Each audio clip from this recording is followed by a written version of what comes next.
फिर दिन हुआ पुरानी रात का, करे सो शुक्र हम खुदा की जात का, खुदा की जात का, नया फिर दिन हुआ।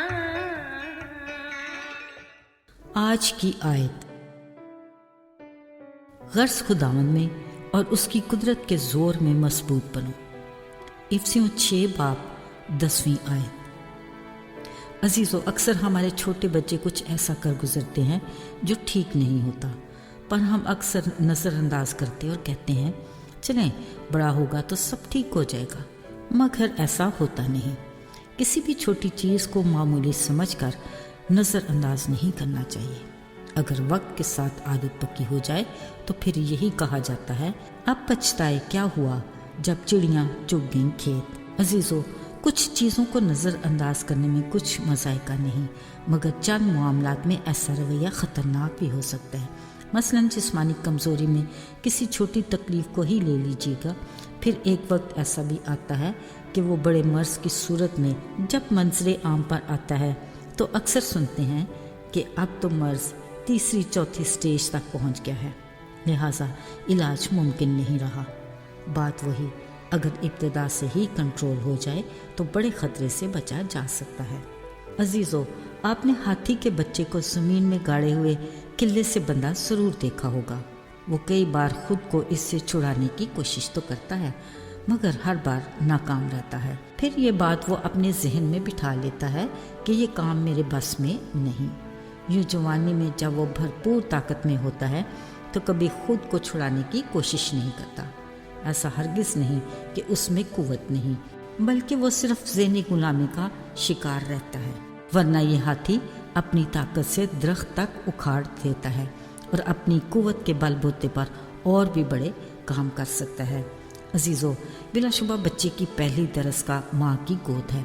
हर माँ ये चाहती है कि खाने पीने, सोने जागने, खेलने कूदने में बच्चे को अच्छी आदतों का आदी बनाया जाए ताकि खुद के साथ बच्चे को भी सहूलत हो। मगर जैसे वक्त के साथ बच्चा अपने अजीज़ों या दोस्तों की सोबत में उठता बैठता है, उसकी बहुत सारी आदतें ख़राब हो जाती हैं।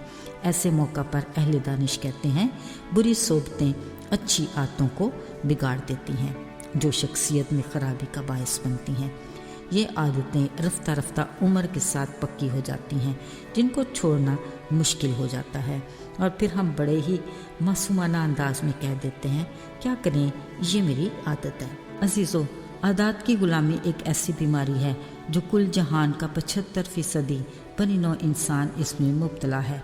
अगरचे कभी हम तंग भी पड़ जाते हैं, बुरी आदत से जान भी छुड़ाना चाहते हैं, मगर मजबूरी आड़े आ जाती है। अजीज़ों, बुरी आदतों का ताल्लुक इब्लीस से है जो हमें इनका गुलाम बना के रखता है। मसलन खाने पीने की नाजायज़ अशिया, सोसाइटी में ऐसे काम जो हमारे मामूलात में शामिल होते हैं। फिर किसी बुरी आदत की गुलामी से निकलने की कोशिश भी की जाती है, ख़ुद को बुरा भला भी कहा जाता है, मगर हमारा अज़ली दुश्मन इब्लीस मीठी मीठी सरगोशियाँ करके कहता है, बेटा अब नहीं, तुम इससे छोड़ ही नहीं सकते, ये तुम्हारे बस में नहीं, और फिर हम अपनी आदत से समझौता कर लेते हैं। ज़रा सोचिए, एक गुलाम भला अपनी मर्जी कर सकता है क्या? अजीज़ों, किसी की गुलामी से आज़ाद होने के लिए हमें किसी ताकतवर की ज़रूरत है। ये हमारी बुरी आदत की ऐसी जंग है जिससे हम तन्हा नहीं लड़ सकते क्योंकि हम कमज़ोर हैं। ये अच्छा फ़ैसला होगा अगर हम अपनी ये जंग खुदा को दे दें। वो यकीनन हमारी ये जंग पूरी कुव्वत और इख्तियार से लड़कर हमें फतहमंदी से हमकिनार कर सकता है। तसल्ली रखिए, चाहे जितनी भी बुरी आदत क्यों ना हो और गुनाहों के कितने ही मजबूत बंधन क्यों ना हो, यीशु अपने वसीले से हमें कुव्वत देता है। उसके नाम की कुदरत से हम हर तरह की गुलामी के जंजीरों को तोड़ सकते हैं। अजीज़ों, जब हम उसे पुकारेंगे वो हमें जवाब देगा। जब हम उसकी तरफ रजू लाएंगे तो वो हमारी तरफ माइल होगा। पहले हमें कुछ करना है, फिर वो हमारे लिए अपनी मोहब्बत में बहुत कुछ करने को तैयार है। आइए दुआ करें।